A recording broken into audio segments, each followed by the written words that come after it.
I know what you're thinking. You're thinking that this information makes no sense. I mean, of course, hotter women will have more chances to be unfaithful, so of course they are more unfaithful than unattractive women. Well, if you don't want to take my word for it, you can believe Florida State University because that's actually a piece of information that I've taken from one of their psychological studies. And if you think this is the most alarming piece of information you're going to find in this study, you have no idea. So, this was a general study on infidelity and indicators of infidelity. And besides finding out that more attractive women were less likely to cheat, they also have found out, for example, that couples that had more active sexual lives inside their marriages were more likely to cheat. Isn't that the opposite of what people have told you? Isn't that the opposite of what we have been thinking our whole entire lives? Yes. So stay here if you want to blow your mind and find out what's actually relevant about infidelity in a relationship.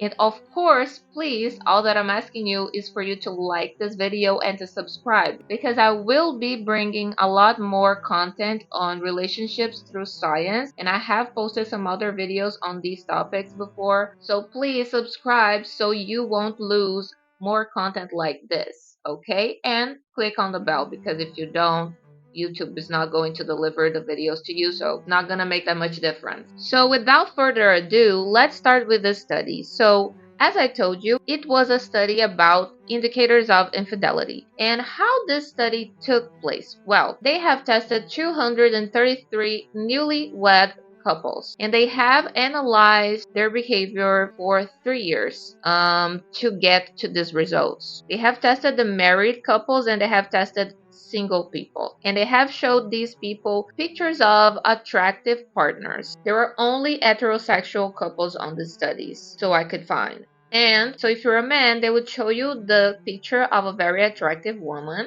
And if you were a woman, they would show you a picture of a very attractive man. And they would ask you how you would score the beauty of this person. And they would also measure how long it would take for each of them to deviate their attention from the picture. Then they have compared the results and the scores with the results and the scores of the single people, and they have found out that people who took about 100 milliseconds less to deviate their attention from the picture showed better results on fidelity. So they were more faithful during the period of 3 years. And also the people who have scored at least 2 points less than the actual score of attractiveness of these pictures were also better on the results. They were also more faithful during this period of 3 years. And that's how they tested the tendencies of infidelity of these people, and they have also found out other data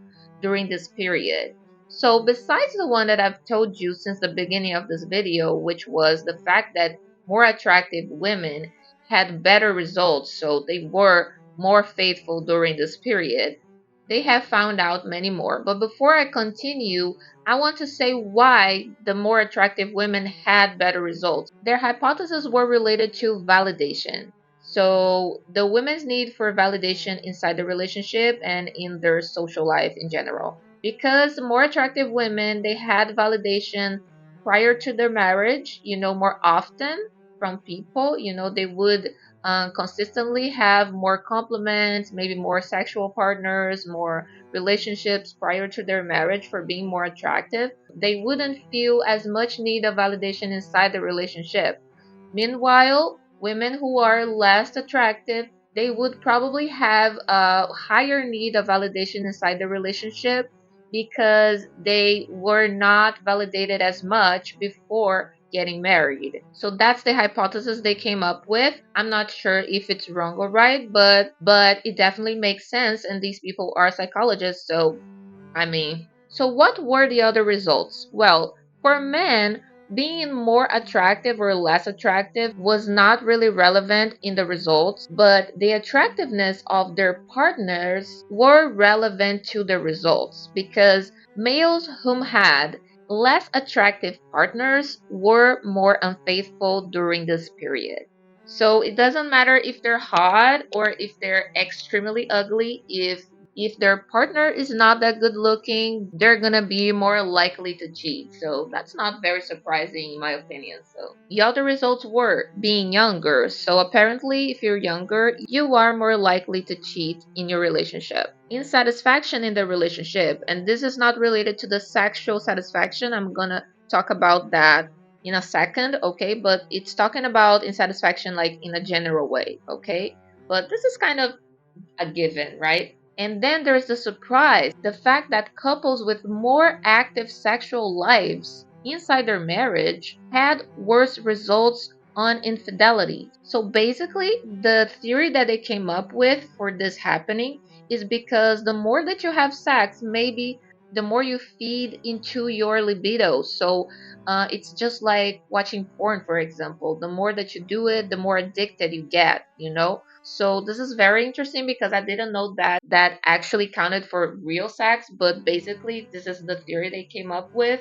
They have also said that if you have more interest in sex in general, you're gonna look for sex, no matter if you are in a relationship or not in a relationship. I think those two theories they make a lot of sense to me. So, and then there is the part where they talked about the number of short-term sexual partners before the marriage. So this is very interesting because women who had more short-term sexual partners before their marriage were actually more faithful. And the opposite happened for men. So, men who had more short term sexual partners before the marriage had a higher tendency to cheat in their relationships. So, this is a shout out to my ladies to go and have fun because they're doing everything right and to stay away from the whole man.